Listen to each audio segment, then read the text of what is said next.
The morning mist clung to the grounds of Windsor Castle as Catherine, the Duchess of Cambridge, made her way through the ancient corridors. Her footsteps echoed softly against the stone floors, a sound that had become familiar over the years of royal duties. Today felt different, though, weighted with an importance she couldn't yet understand. Prince Philip, the Duke of Edinburgh, had requested a private meeting with her. At 99 years old, his health had been declining, yet his mind remained sharp as ever. Catherine had always respected the elderly Duke's wisdom and his unwavering dedication to the crown. Their relationship had grown from polite formality to genuine mutual respect over the years. The Duke's private study was a sanctuary filled with maritime artifacts, photographs from decades of royal service, and shelves lined with books on everything from carriage driving to environmental conservation. Catherine found him seated in his favorite leather armchair, looking out the window at the gardens he had helped design so many years ago. "Your Royal Highness," Catherine said softly, offering a respectful curtsy. Philip turned his piercing blue eyes toward her, a slight smile creasing his weathered face. "Catherine, my dear, please sit down. We have much to discuss." As she settled into the chair across from him, Catherine noticed something different in his demeanor. There was an urgency, a sense of purpose that seemed to energize him despite his frail appearance. On the small table between them lay a leather-bound journal, its pages yellowed with age. "I've asked you here today because there are things that must be said, decisions that must be made," Philip began, his voice carrying the authority that had commanded respect for over 7 decades. "The Queen and I have watched you carefully since you joined our family. We've seen your dedication, your genuine care for duty, and most importantly, your understanding of what it truly means to serve." Catherine felt a flutter of nervousness. Conversations with Prince Philip were never casual affairs, but this felt particularly significant. "Thank you, Your Royal Highness. I've tried my best to honor the trust placed in me." Philip nodded slowly. "Indeed you have. Which is why what I'm about to share with you is so important." He reached for the leather journal, his hands trembling slightly as he opened it. The pages were filled with meticulous handwriting, sketches, and what appeared to be detailed lists. "For over 70 years I have been the guardian of something very special," he continued. "Something that goes beyond the crown jewels, beyond the official royal collection. These are Elizabeth's most precious personal treasures. Items that tell the story not just of a queen, but of a woman who has dedicated her entire life to duty." Catherine leaned forward slightly, intrigued. She had heard whispers over the years of private collections, of personal items that held special meaning to the queen, but she had never imagined their significance or scope. Philip turned several pages in the journal, revealing detailed sketches of jewelry, photographs of artifacts, and careful notes written in his distinctive hand. "These pieces have been collected over decades. Some were gifts from world leaders, others are family heirlooms that predate even her reign. Each one tells a story, holds a memory, represents a moment in history that shaped not just the monarchy, but the world itself." He paused, studying Catherine's face carefully. "The Queen doesn't know I'm sharing this with you today. These treasures have been my responsibility, my burden, if you will, to catalog and protect. But I won't be here forever, and someone must carry on this guardianship." The weight of his words settled over Catherine like a heavy cloak. She understood that this was more than just a conversation about valuables or artifacts. This was about trust, about legacy, about the continuation of something that had been carefully preserved for generations. "Why me?" Catherine asked quietly, though she suspected she already knew part of the answer. Philip's eyes twinkled with something that might have been pride. "Because you understand what others sometimes miss. This isn't about wealth or prestige. It's about stewardship. It's about understanding that these objects are vessels of memory, of history, of the very essence of what makes the monarchy endure." He turned another page, revealing a detailed floor plan of what appeared to be several rooms beneath Windsor Castle. "There are chambers here that few have ever seen. Rooms where these treasures are kept, catalogued, and preserved. The Queen visits them sometimes, especially when she needs to remember, to connect with moments from her past that have shaped her decisions. Catherine studied the intricate drawings, noting the careful attention to detail, the obvious love and care that had gone into creating this record. "How long have you been planning this?" "Years," Philip admitted. "I've watched the family," observed. "How each member handles responsibility, how they understand duty versus privilege. You've shown something that gives me confidence. You see beyond the surface. You understand that being royal isn't about what you receive, but about what you preserve and protect for future generations." The room fell quiet except for the gentle ticking of an antique clock on the mantel. Catherine felt the enormous weight of what was being offered to her, not just access to priceless artifacts, but the responsibility of being their guardian, their protector. "There's something else," Philip continued, his voice dropping to barely above a whisper.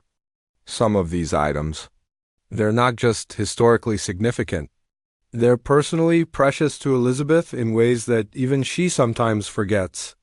Letters from her father during the war, jewelry that belonged to her mother, gifts that marked moments of joy in a life often defined by duty and sacrifice." Catherine realized that tears had formed in her eyes. The magnitude of what Prince Philip was entrusting to her was overwhelming. This wasn't just about preserving objects. It was about safeguarding the personal history of a woman who had given her entire life to service. "I'm honored by your trust," Catherine said, her voice steady despite the emotion she felt. "But I need to understand exactly what this means, what would be expected of me." Philip smiled, the expression transforming his stern features. "That, my dear Catherine, is exactly why you're the right person for this responsibility. Come back tomorrow. There's much more you need to see and understand before you make your decision." Catherine barely slept that night. Her mind raced with questions about what Prince Philip had shared with her and what she might discover the following day. The responsibility he was considering placing on her shoulders felt monumental. Yet she couldn't deny the honor she felt at being chosen for such a significant role. The next morning arrived with brilliant sunshine streaming through the windows of Windsor Castle. Catherine arrived early, finding Prince Philip already waiting in a different room than the previous day, a smaller, more private study that she had never entered before. This room felt more personal, filled with photographs of the royal family and candid moments rather than official portraits. "I hope you slept well," Philip said with a knowing look. "Though I suspect my revelations yesterday may have kept your mind rather busy." Catherine smiled ruefully. "You could say that, Your Royal Highness. I found myself thinking about the weight of what you're proposing." "Good," Philip replied firmly. "This responsibility shouldn't be taken lightly. Today I want to show you exactly what that responsibility entails." He moved to what appeared to be an ordinary bookshelf and pressed a sequence of leather-bound volumes. To Catherine's amazement, a section of the shelf swung inward, revealing a narrow stone staircase leading downward. "The castle has many secrets," Philip explained as he began descending the steps, Catherine following carefully behind. "These passages and chambers have been here for centuries, but their current purpose is relatively recent, dating back to the early years of Elizabeth's reign." The staircase led to a series of underground rooms, each climate-controlled and softly lit. The first chamber they entered took Catherine's breath away. Display cases lined the walls, each containing items that gleamed under the careful lighting. But these weren't the formal, imposing pieces she might have expected. Instead, she saw objects that spoke of personal moments, private joys, and intimate memories. "This case contains gifts from Elizabeth's children when they were young," Philip explained, approaching a display that held handmade cards, small pieces of jewelry clearly chosen by young hands, and photographs of family moments away from public view.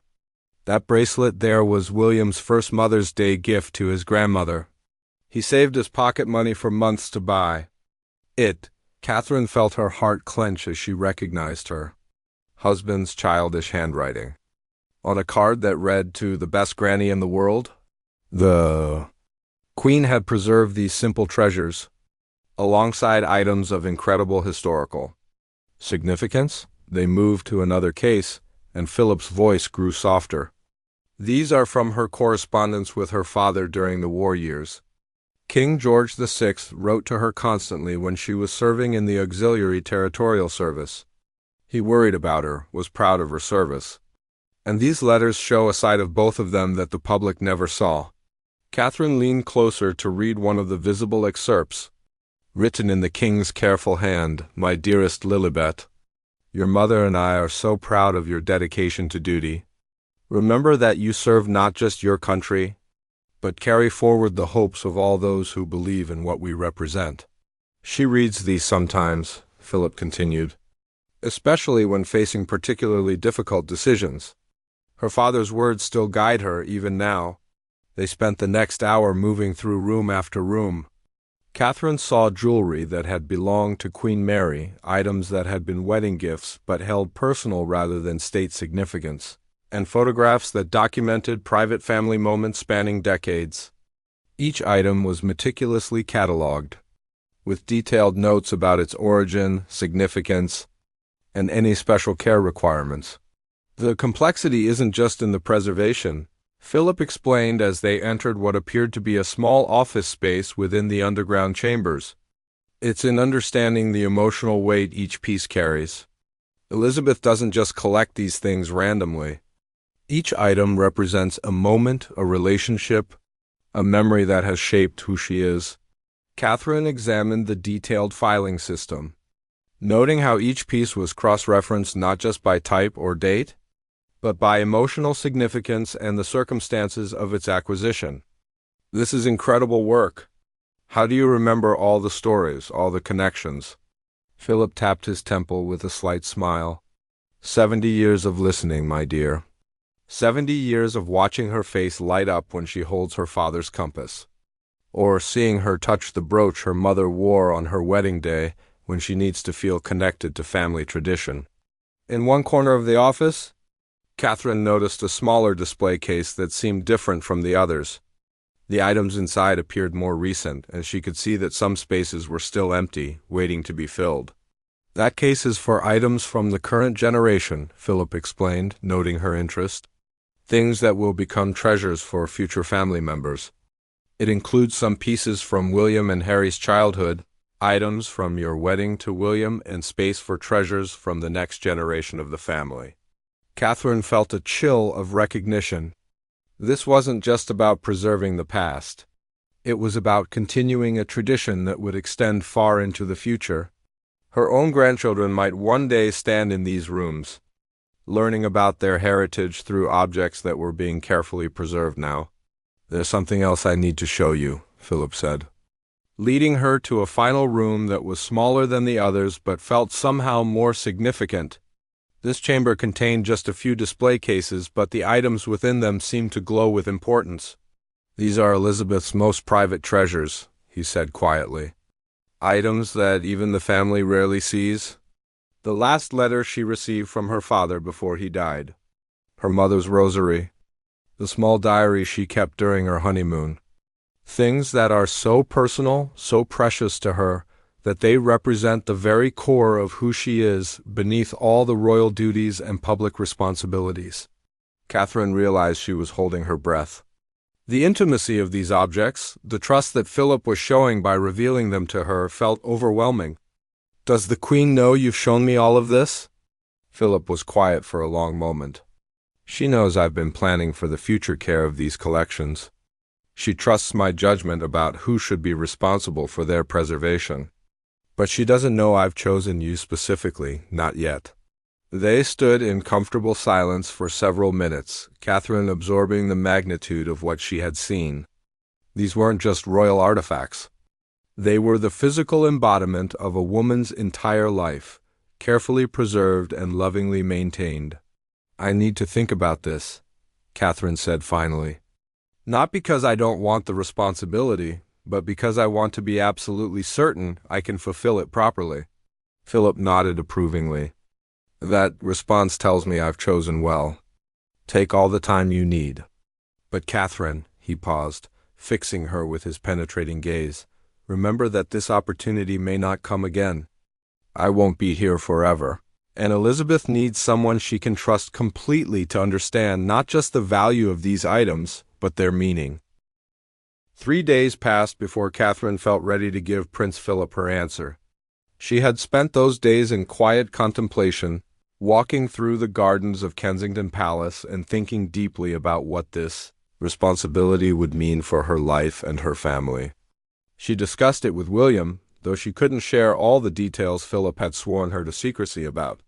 Her husband's support, however, was unwavering. "If Grandfather Philip believes you're the right person for this," William had said, "then you are. He doesn't make decisions like this lightly, and he sees something in you that makes him confident in this choice." When Catherine returned to Windsor Castle, she found Philip waiting in his study, but he wasn't alone. Queen Elizabeth sat in a high-backed chair near the window, her hands folded in her lap, watching Catherine with those famous blue eyes that seemed to see everything. "Your Majesty," Catherine said, offering a deep curtsy, her heart racing with surprise and nervousness. "Catherine, dear," the Queen said warmly, "Philip has told me about your conversations, and I believe it's time we all spoke together." Catherine took the seat Philip indicated, feeling the weight of both their gazes upon her. The Queen looked frailer than Catherine remembered from their last formal meeting, but her presence still commanded the room with quiet authority. "I've known for some time that Philip was planning for the future of my personal collection," the Queen began, her voice carrying the slight tremor of age but still clear and decisive. "He's been the guardian of these treasures for so many years, understanding their importance in ways that even I sometimes forget." Philip reached over and took his wife's hand gently. "I've shown Catherine the chambers, Elizabeth. She's seen the scope of what we're asking." The Queen nodded slowly. "And what did you think, Catherine?" "I imagine it was rather overwhelming." Catherine chose her words carefully. "It was, Your Majesty, but not just because of the value or the number of items. It was the stories, the personal connection to each piece. I began to understand that these aren't just possessions, they're memories made tangible." A smile flickered across the Queen's features. "That's exactly right. Do you know, Catherine, that bracelet William gave me when he was 7, the one Philip showed you, I wore it under my sleeve during his wedding to you. It reminded me of the little boy who saved his pocket money and chose it so carefully because he wanted to give me something special." Catherine felt tears prick at her eyes. "I had no idea. There are hundreds of such stories," the Queen continued. "Items that have carried me through difficult decisions, pieces that connect me to family members who are no longer with us, objects that remind me why duty and service matter. They're not just things. They're anchors to who I am beneath all the ceremonial robes and crowns." Philip leaned forward in his chair. "The question now is whether you're prepared to become their guardian. It's not a role that ends with preservation, Catherine. You would need to understand the stories, to help Elizabeth remember when memory begins to fade, to ensure that future generations understand the significance of what they inherit." Catherine took a deep breath. "I've thought about little else for the past 3 days. The responsibility is enormous, but the privilege of being trusted with something so personal, so important to Your Majesty's life, I can't imagine a greater honor." The Queen's expression grew thoughtful. "It's more than honor, my dear. It will require sacrifice. Time away from your children to catalog and preserve. Discretion that means you can never share these stories with anyone outside this room. The weight of knowing that these objects represent not just my life, but the continuity of the monarchy itself."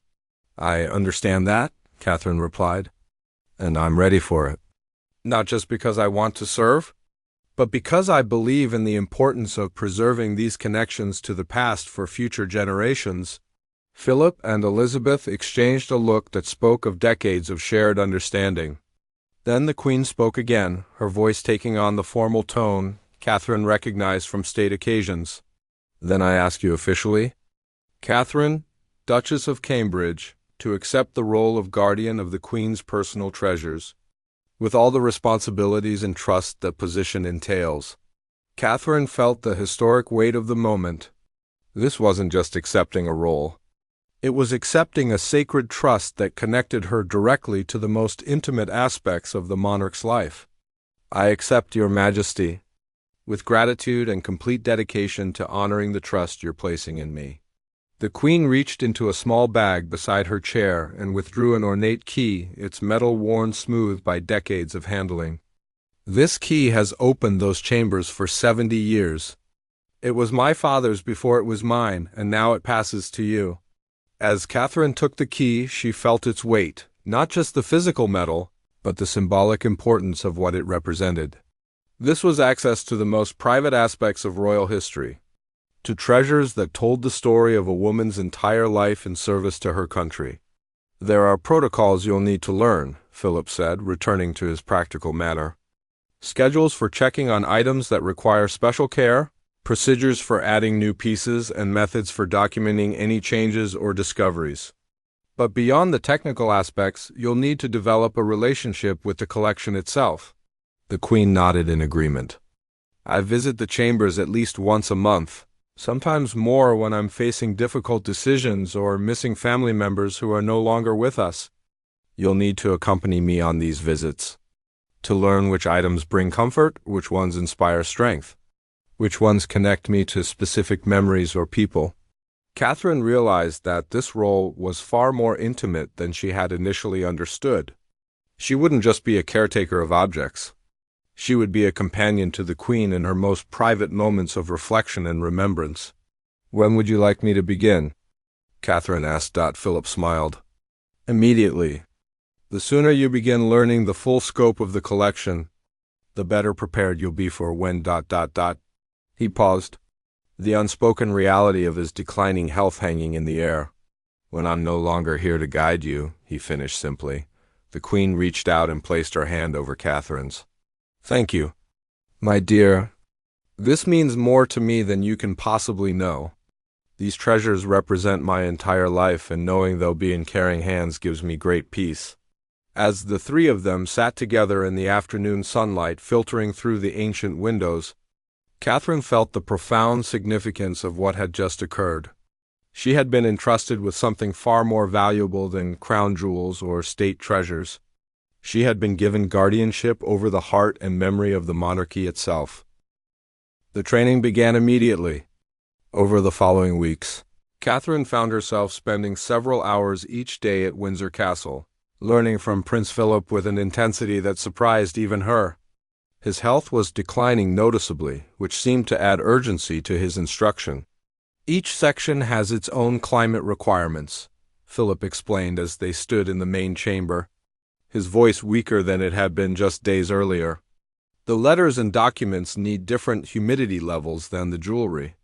The photographs require special lighting conditions. You'll need to check the environmental controls weekly. Catherine took careful notes, documenting not just the technical requirements but also Philip's personal insights about each item. His memory for detail was remarkable. He could tell her not only what each piece was, but the circumstances of its acquisition, its significance to the Queen, and often the exact date it had been added to the collection. This necklace, he said, posing before a display case containing a relatively simple string of pearls, was a gift from the Queen Mother on Elizabeth's 18th birthday. Not valuable in monetary terms, but Elizabeth wore it during her first official speech. She touches it sometimes when she's nervous about public addresses. These personal details fascinated Catherine more than the obviously precious items. She began to understand that the true value of the collection lay not in its material worth, but in the emotional connections that bound the Queen to her past, her family, and her sense of purpose. One afternoon, Prince Philip seemed particularly tired, moving more slowly through the chambers than usual. Catherine noticed he was relying more heavily on his walking stick and pausing frequently to rest. Your Royal Highness, perhaps we should continue this another day? Catherine suggested gently. Philip shook his head firmly. There isn't time for that luxury, my dear. There are things I need to tell you while I still can. His frankness about his condition was both heartbreaking and admirable. He led her to a section of the collection she hadn't seen before, a small alcove containing what appeared to be more recent additions. These items relate to difficult periods in the Queen's life, times when the monarchy faced serious challenges or when personal tragedy struck the family. Catherine examined the objects carefully. There were letters from difficult years, photographs from state occasions that had occurred during periods of national mourning, and small personal items that had provided comfort during times of crisis. The Queen's relationship with these particular pieces is complex, Philip explained. They remind her of painful times, but also of how the monarchy survived those challenges. You'll need to be especially sensitive about these items. Sometimes she needs to see them to remember her strength. Other times, they're too painful to contemplate. This insight into the Queen's emotional landscape felt incredibly intimate. Catherine was beginning to understand that her role would require not just organizational skills, but emotional intelligence and sensitivity to the monarch's psychological needs during one of their training sessions. An unexpected moment occurred that would stay with Catherine forever.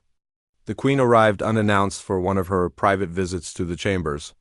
Catherine had been there with Philip, learning about a collection of childhood photographs, when they heard the distinctive sound of the Queen's footsteps on the stone stairs. "She wasn't scheduled to come today," Philip murmured, looking concerned. Something must be troubling her. When the Queen appeared, Catherine could see immediately that she was upset. Her usual composed demeanor was strained, and there were signs that she had been crying. Without acknowledging their presence, the Queen walked directly to a specific display case and stood before it in silence. Catherine looked at Philip questioningly, but he simply gestured for her to remain quiet and observe. This, she realized, was part of her education, understanding how the Queen used these treasures during moments of personal difficulty, for nearly 10 minutes. The Queen stood before the case, which Catherine now recognized as containing letters from her father during the war years. Finally, the Queen spoke without turning around. "There's been another crisis with the family," she said quietly. "Another scandal that reflects poorly on the institution. Sometimes I wonder if I've failed in my duty to preserve the dignity of the crown." Philip moved slowly to stand beside his wife. "You've never failed in your duty, Elizabeth. These temporary difficulties don't diminish what you've accomplished." The Queen reached out and touched the glass covering one of her father's letters. "He wrote this during the Blitz, when everything seemed hopeless. He told me that the monarchy's strength comes not from being perfect, but from enduring through imperfection with grace and dignity." Catherine felt privileged to witness this moment of vulnerability and strength. She was seeing exactly how the collection served its purpose, providing emotional anchor points for a woman carrying enormous responsibility. After the Queen left that day, Philip sat down heavily in one of the office chairs, looking exhausted. "That," he said simply, "is why this work matters. It's not about preserving objects. It's about preserving the tools that help Elizabeth be the Queen this country needs." As the weeks continued, Catherine's understanding deepened. She learned that certain items were consulted before major decisions, that others provided comfort during times of loss, and that some served as reminders of the Queen's connection to previous generations, of monarchs who had faced their own challenges. Philip taught her the subtle signs that indicated which type of visit the Queen needed, whether she was seeking inspiration, comfort, or simply connection to her personal history. He showed her how to prepare the chambers appropriately, ensuring that the most relevant items were easily accessible without being intrusive. "The art of this guardianship," Philip explained during one of their final intensive training sessions, "is understanding what she needs before she asks for it. Sometimes she doesn't know herself what will provide the comfort or guidance she seeks." Catherine was also learning the broader historical context of the collection.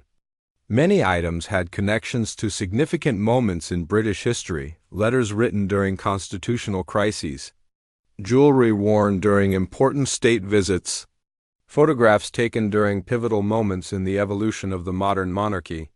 "You're not just preserving Elizabeth's personal history," Philip emphasized. "You're maintaining a record of how the monarchy has adapted and survived through changing times. Future historians will find treasures here that tell the story of the 20th and 21st centuries from a unique perspective. As their training sessions continued, Catherine could see Philip's energy declining day by day, yet his commitment to preparing her remained unwavering. He was determined to transfer not just the mechanical knowledge she would need, but the deeper understanding that would make her truly effective in the role. "Tomorrow," he said one evening as they finished cataloging a recent addition to the collection, "we'll go through the emergency procedures. There are protocols for protecting the collection in case of threats to Windsor Castle, and contingency plans that have been in place for decades."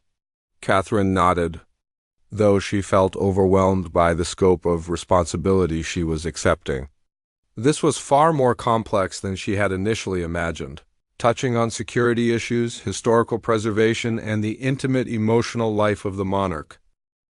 The emergency procedures that Prince Philip revealed to Catherine were both fascinating and sobering.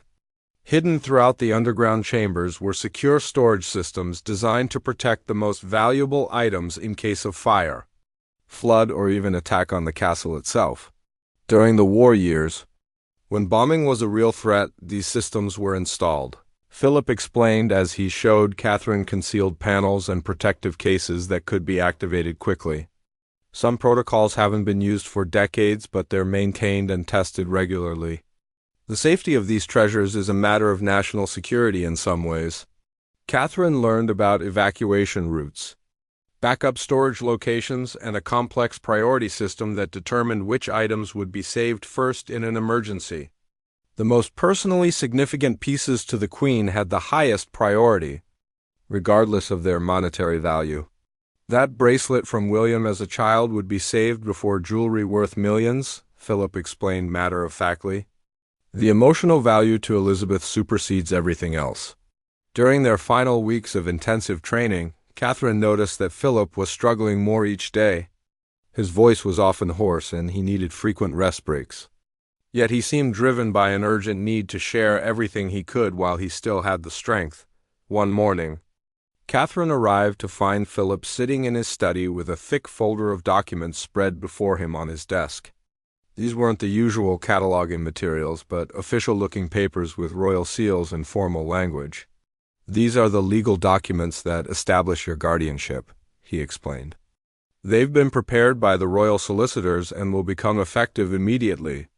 But there's something else we need to discuss, the succession of this responsibility." Catherine felt a chill.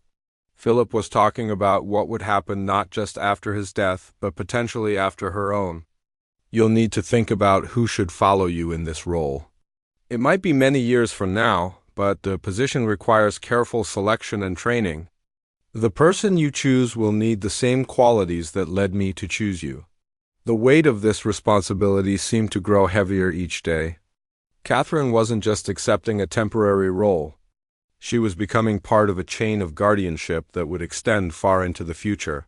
2 days later, Philip asked Catherine to meet him in the chambers one final time for what he called her formal investiture as guardian. When she arrived, she found not only Philip waiting, but the Queen as well, dressed in a simple, dark dress, but wearing a magnificent brooch that Catherine recognized from the collection.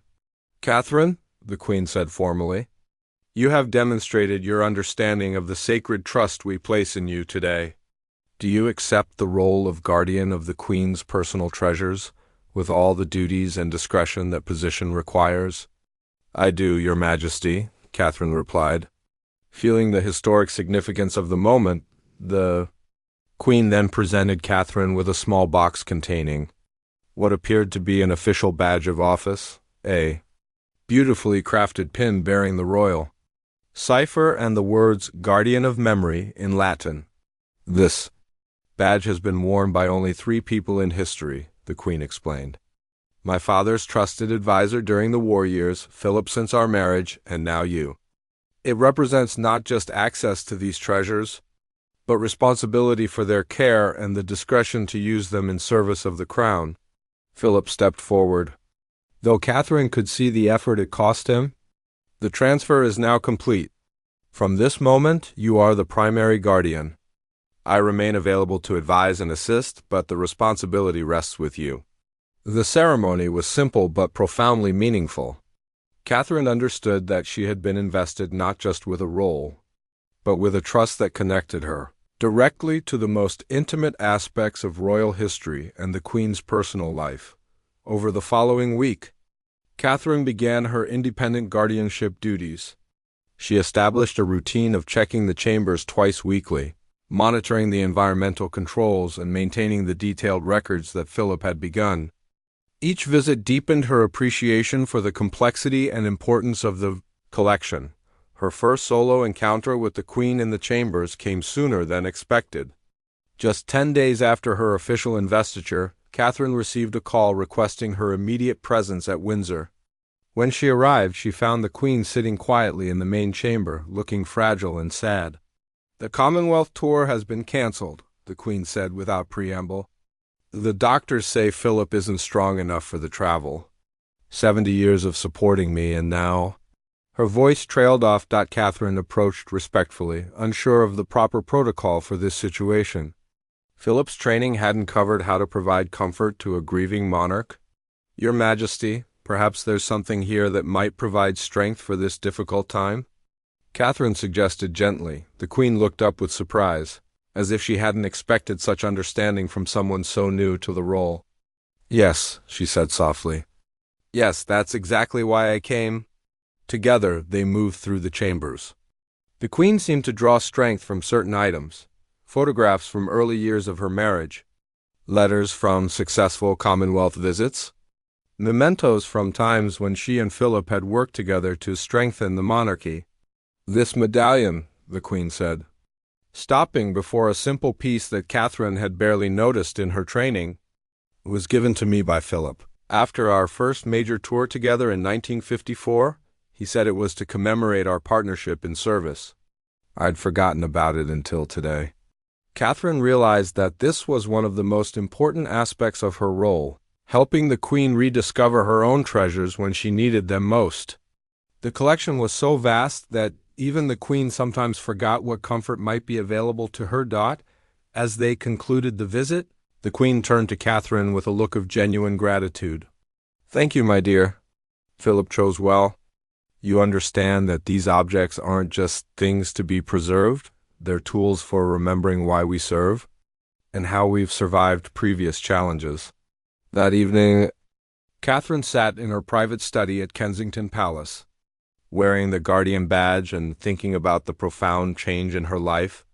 She had accepted responsibility for preserving not just objects, but the emotional and spiritual foundation that supported one of the world's most enduring institutions.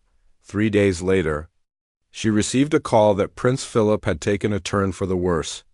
When she rushed to Windsor, she found him in his bed, weak but alert, asking specifically for her. "Catherine," he whispered when she approached his bedside, "I need to tell you about the secret compartment in the main display case. There are items there that even Elizabeth doesn't know about, letters I've saved from particularly difficult times, pieces I've preserved that she might need someday but wasn't ready to see." His final instructions were detailed and urgent, as if he sensed that time was running out. He wanted to ensure that every aspect of his guardianship was transferred to Catherine completely and securely. Prince Philip passed away peacefully 6 days later. Catherine was at Windsor Castle when the announcement was made, having been asked to stay close during his final days. The loss was devastating not just for the royal family, but for the entire nation. Yet for Catherine, there was an additional weight. She was now the sole guardian of the Queen's most precious treasures, carrying out a responsibility that Philip had prepared her for but could no longer share. The funeral arrangements were complex and emotionally draining. Catherine found herself in the unique position of having intimate knowledge of the Queen's private grief through her access to the chambers.